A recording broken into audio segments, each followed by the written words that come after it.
Think Realty Nation, what's up? It's your host, Avi Golhar. Welcome to the Think Realty podcast. Today is a special day. Today's show is a special show. Why, you ask? I'm going to leave you in a little bit of anticipation. Here's some of the topics we're going to cover. Okay, let me just grab my notes here. Here's what we're covering: being the landlord versus being the bank, deferring taxes over time, smart investing decisions in an unusual time, and how to pick being the bank. You want to be the bank. How to make that happen. So one of my dear friends, one of my really, really good friends, some call him a myth. I call him a legend. He doesn't know it, but he's been my mentor for many years. He is one of the smartest people in the note industry that I know. His name's Eddie Speed. He'll be joining us in just a second.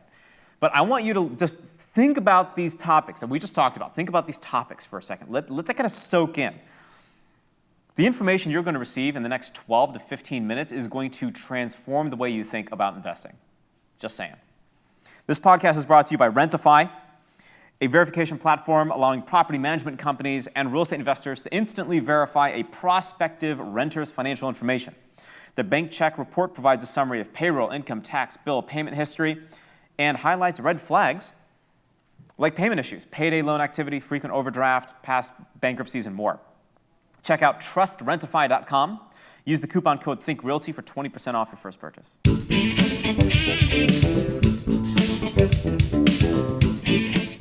Okay, so here's the deal. We're going to talk to Eddie. You're going to have your mind blown, and then you'll want to have Eddie back, which will absolutely make happen. So it's time to get your mind blown. You ready? Let's do this. Mr. Speed, the myth, the man, the legend himself. Dude, I'm doing so well. I'm so grateful you're with us. You'll be sharing some wisdom today. I'm excited for the conversation because anytime you and I get down to talking, whether it's in Texas over a nice glass of something or virtually on an interview, I always end up learning something. So I'm excited for this conversation for sure. You said, I'm going to pick being the bank. What does that mean? Well, let's talk about why the market is where it is and why people are motivated to make a change. 17 million houses are owned by people that are small-time landlords. That's a lot of houses. They own 5 houses or less. And they own the house in their individual name. They're not hedge funds. They're not professional investors. They're just people that thought buying a rent house was a great idea, right? 3/4 of those people self-manage. They're not professionally managed. And let's just be fair about it, Abby. I don't believe most of them do as good a job managing a property as a professional property management company, right? I think most of them are hobbyists. One more stat. 50% of them don't have a mortgage. Wow. Now, the pandemic comes along, and this class of investor, what I refer to, and I'm not saying it sarcastically, I'm doing it because it resonates so clearly, as hobbyist landlords, right? This class of investor is doubly hit with the impact of not collecting rent compared to professional property managers, right? But the market's been good to them, Abby. The market's been good to them. They've seen a lift in value, okay? So let's just say, hypothetically speaking, they bought a piece of property for $100,000. Okay. The market has been super good to them, and now it's worth $250,000.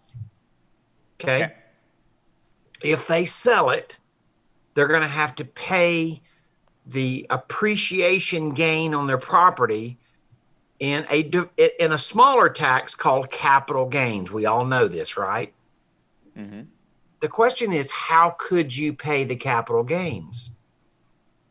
You could pay it all at one time, or you could pay it at $10,000 a year.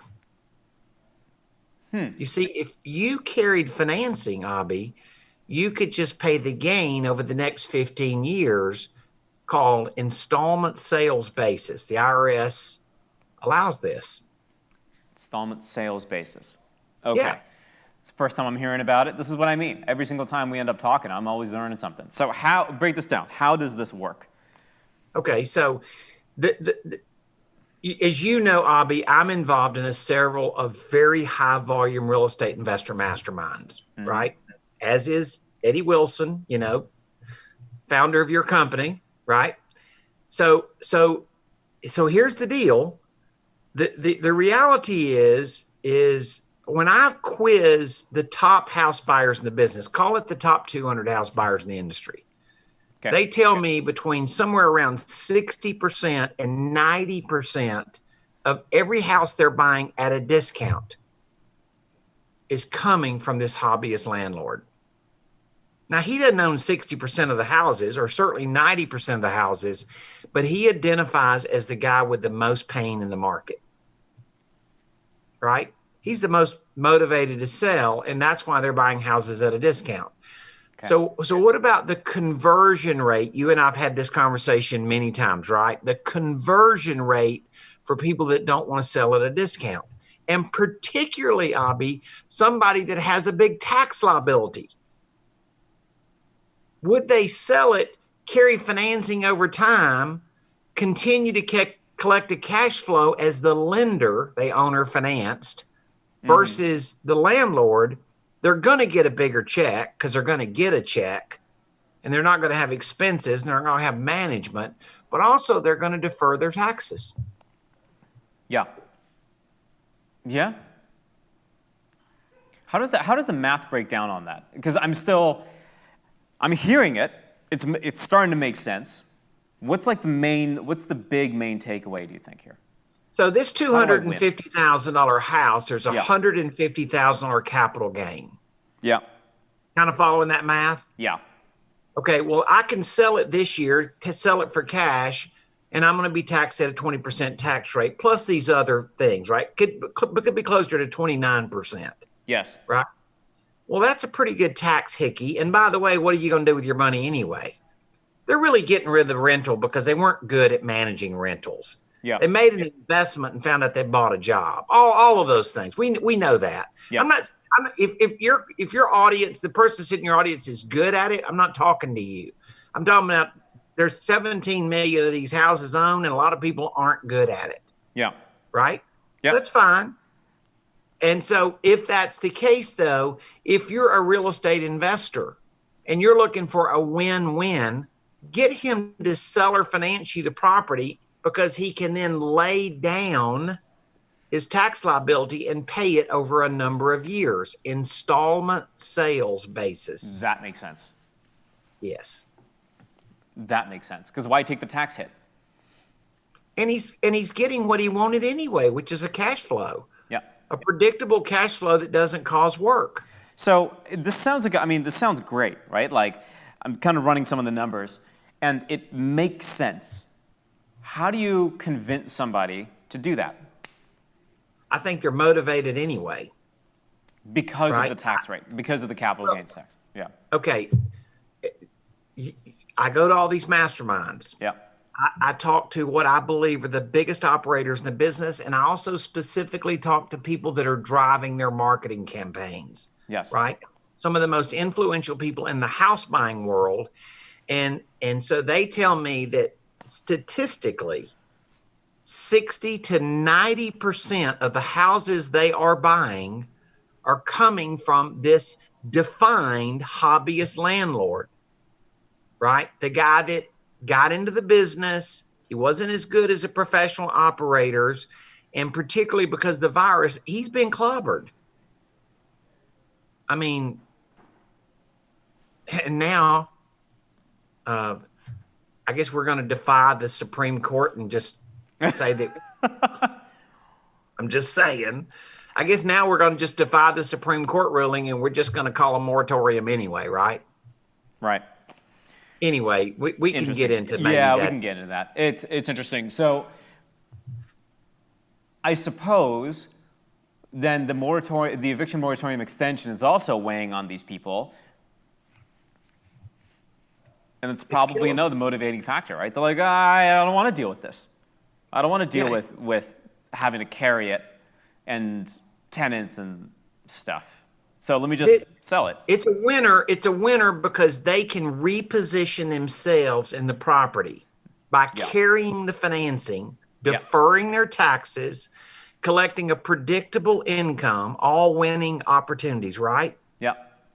And here's the great thing about it. They can still continue to collect income on the property, which is why they bought it to start with. So something else too, I was just thinking about. If you pad, so can you do this? Let's say I'm the seller in this case, and I agree to seller financing this home. Say to you, Eddie. Yep. Can't I, maybe not.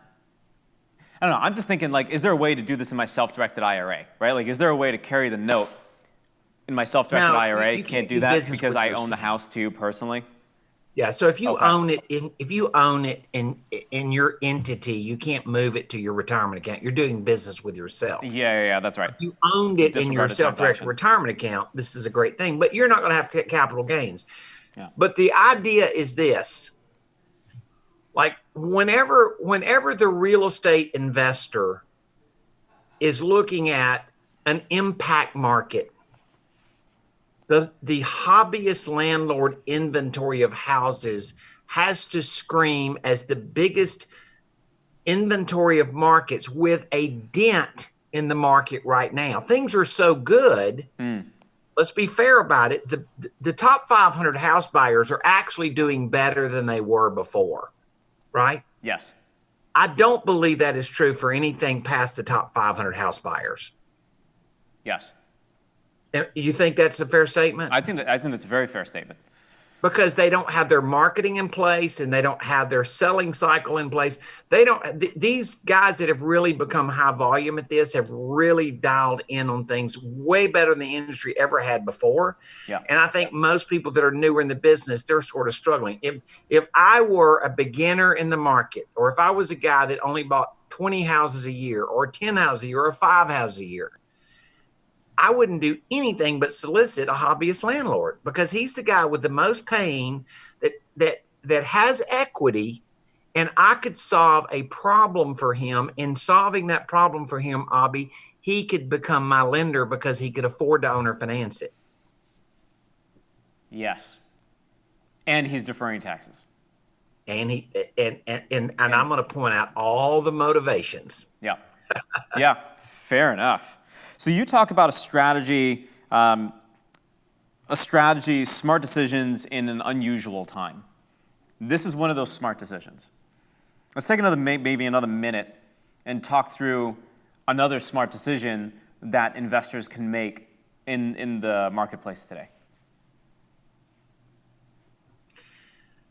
Well, I mean, once again, there's such a variety of investors. I mean, like the argument, Abby, and you know this, the argument is, but trees are going to grow to the sky, right? Houses have gone up in value, and they're going to continue to go up, and all that kind of stuff, and it's going to make me sound a little bit pessimistic. But let me say this. Let me say that I fully acknowledge there is a shortage of listing. Call it 1 million houses listed and 2 million houses need to be listed, right? So there is a gigantic shortage of listings. And from that, we've seen this surge in the market, right? This shortage. Abby, how many mortgages are not paying? I don't know that. So wild number here, but Black Knight just completed a report that identified residential mortgages. Now, these are not just the GSE loans, right? The government-sponsored enterprise loans, not Fannie Mae, Freddie Mac, FHA. This includes them, but it doesn't. It includes all of the loans Okay. that are residential mortgages. Okay. They identified that there was 5.5 million mortgages not paying before the virus started. Jeez. Okay. What about during? What about now? Okay, well then tack another 5 million on it. Okay. I mean, you've got 2 million loans in forbearance and 3 million loans that are delinquent, Yeah. and not paying that are not in forbearance. So see, people think forbearance is everything. Of 10 million loans, Abby, 2 million of them are in forbearance. That's just a data fact. So you have me thinking. So what do you think the play is here? To get in touch with all these sellers and say, hey, that represents shadow inventory. Okay. It represented shadow inventory in 2008 and the following of 2008, and I think it represents shadow inventory today. And I'm not going to be the guy. You don't think that the sellers that have this that are in forbearance or that are not paying on their mortgage, they could just sell because they have equity in the home right now? Like, I have a question. Couldn't they? I have a question. Why are they not selling? Yeah, I don't know. Maybe they're waiting for the market to go up. I zero clue. You know what I like to say? What's that? A fifth grade school teacher does not think like a fifth grader, but they have to know how a fifth grader thinks. Do you have a book of your quotes? I need to buy this. Is this on Amazon somewhere? It's got to be. It's got to be. All right. I've got so many more questions for you. We don't have the time. That's why I'm a little irritated right now. I'm just like, we could talk for hours. Okay. So you're the head honcho at colonialfundinggroup.com and Note School. If anybody, and you should, you're paying attention to this, and you're listening to Eddie, and you know he's a wealth of information, go get involved. Like, absolutely go get involved. He has a tremendous amount of knowledge when it comes to the note industry and structuring deals like the one we just talked about, with the seller that has equity and taking his or her perspective and saying, hey, I'm going to end up with, $150,000, $200,000 tax liability on the, what am I trying to say, Eddie? On their equity. Thank you. Yeah. Tax liability on the equity. So let's structure seller financing here. So you want to get in touch with Eddie, essentially is what I'm trying to say. Go to noteschool.com, get signed up, and Bob's your uncle. Yeah, in fact, specifically, if they'll go to noteschool.com and I'm going to give you a slash, get started. Okay. Then I've got some really good stuff that was going to very narrow in on like the things we're talking about today. Okay. Right. And part of this is going to be to understand why your customer has a need and how you can solve the need. Got it. So you got a free training. Yep, I'm on it right now. That's it right there. Dude, this has been fantastic. Every single time, I'm taking notes, I'm typing away. When the screen goes away and you're the only one on the screen, I'm taking notes as quickly as I can on this thing. So Eddie, thank you so much. If there's one thing that you need to know as a real estate investor, having multiple tools in your tool belt is a very important thing. If you're only fix and flip, you're doing your portfolio and your investing activity a massive disservice. Buying and holding notes, or getting into the note game, buying and holding rentals. These are things that you should absolutely do. So learn to play the game, or the game's going to play you. And it's never a fun feeling when you're getting played. Eddie understands how you can play the game. So get in touch with him and his team at the Note School, noteschool.com, not the Note School. It's www.noteschool.com. Eddie, always fun having you. Thanks so much for the time, man. I appreciate it.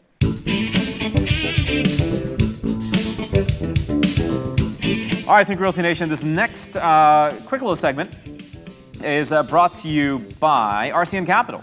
RCN Capital is a national direct private lender providing commercial loans for the purchase and refinance of non-owner occupied residential and commercial property.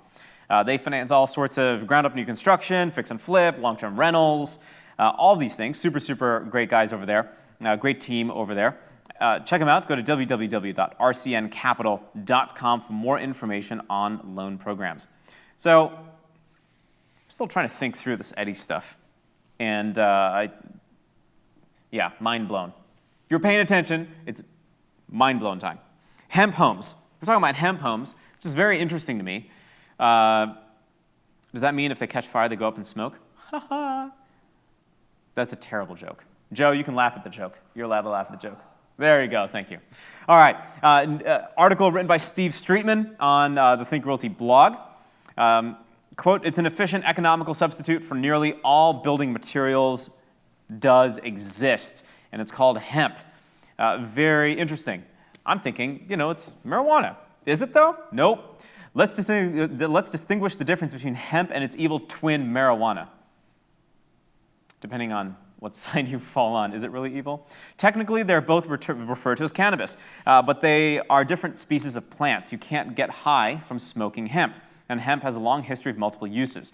In the more modern times, hemp is a good alternative to corn for biofuels, and he goes on to talk through why hemp is a very interesting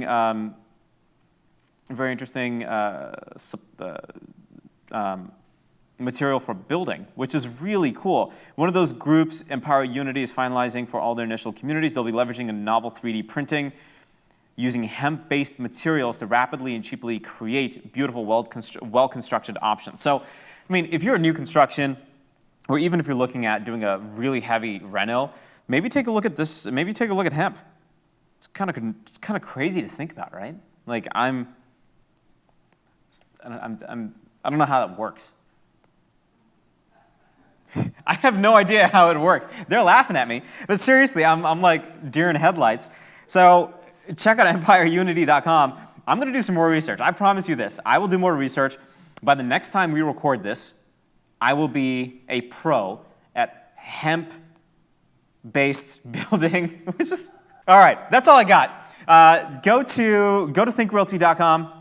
We have a conference coming up September 18th and 19th. It's called the Think Realty Hybrid Conference and Expo in Baltimore. If you want to check it out virtually, you can. If you want to be there in person, you can. Highly recommend you going in person. It makes a lot more sense to do so. You're going to meet a lot of cool people and network. That is the name of the game.